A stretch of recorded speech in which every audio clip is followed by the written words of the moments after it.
हमारे चैनल पर आपका स्वागत है। आज हम दी साइकोलॉजी ऑफ मनी पर चर्चा करने जा रहे हैं।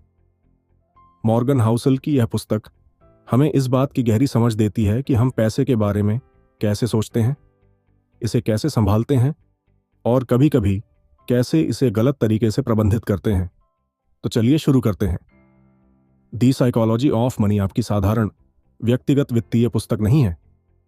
मॉर्गन हाउसल हमें मानव व्यवहार और पैसे के जटिल जाल के माध्यम से एक यात्रा पर ले जाते हैं, यह समझाते हुए कि हम अपने वित्तीय परिणामों को कैसे आकार देते हैं। हाउसल बताते हैं कि वित्तीय सफलता सिर्फ आपके ज्ञान पर निर्भर नहीं करती, बल्कि इस पर निर्भर करती है कि आप कैसे व्यवहार करते हैं। वे धन, लालच और खुशी पर 20 कालातीत सबक साझा करते हैं, जिनमें से प्रत्येक सच्ची कहानियों और मनोवैज्ञानिक दृष्टिकोणों से समर्थित है। चलो पहले मुख्य सबक से शुरू करते हैं। वित्तीय सफलता बुद्धिमत्ता के बारे में नहीं है, बल्कि व्यवहार के बारे में है। हाउसल का तर्क है कि पैसे के साथ अच्छा होना आपके आईक्यू से कम और आपके व्यवहार से अधिक संबंधित है। भावनात्मक बुद्धिमत्ता, धैर्य और वित्तीय उतार चढ़ाव के दौरान स्थिर रहने की क्षमता बहुत अधिक महत्वपूर्ण है। सबक 1, वित्तीय सफलता व्यवहार के बारे में है।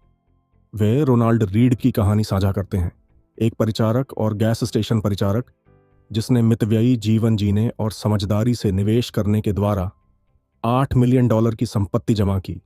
इसके विपरीत रिचर्ड फुस्कॉन, एक उच्च शिक्षित कार्यकारी, अत्यधिक खर्च और अतिव्यय के कारण दिवालिया हो गया। भाग्य और जोखिम की भूमिका। दूसरा सबक, भाग्य और जोखिम वित्तीय परिणामों में महत्वपूर्ण भूमिका निभाते हैं। हाउसल बिल गेट्स और उनके हाई स्कूल मित्र केंट इवांस के उदाहरण के साथ इस बिंदु को स्पष्ट करते हैं।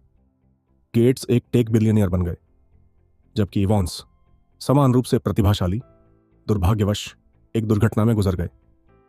सबक 2, भाग्य और जोखिम महत्वपूर्ण है।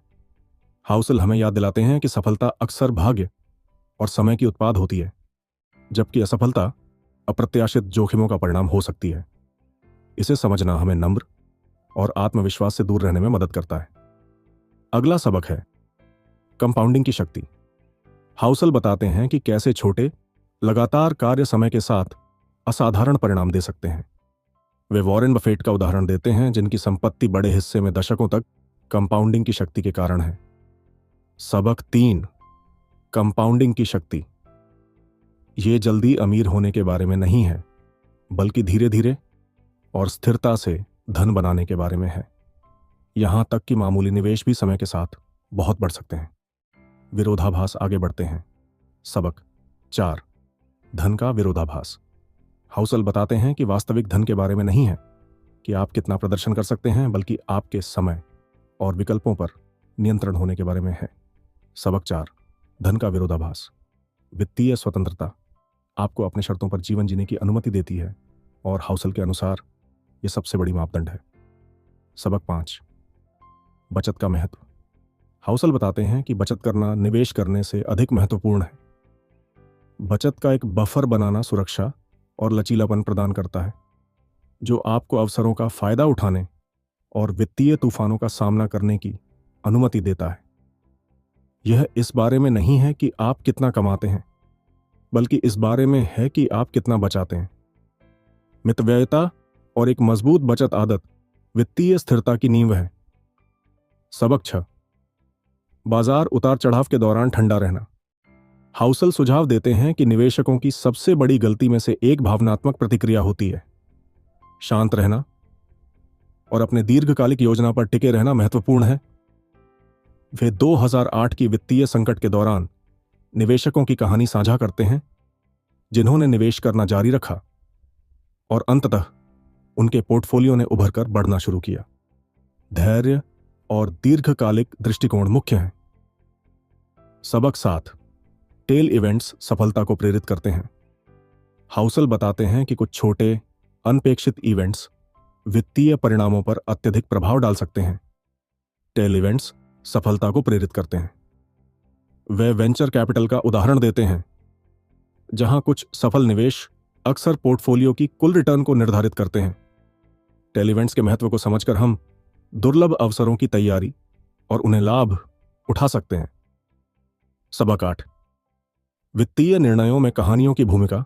हाउसल बताते हैं कि हम सभी उन कहानियों से प्रभावित होते हैं जो हम खुद को और दूसरों को पैसे के बारे में बताते हैं। ये कहानियां हमारे विश्वासों और व्यवहारों को आकार देती हैं। सबक 8। कहानियों की भूमिका।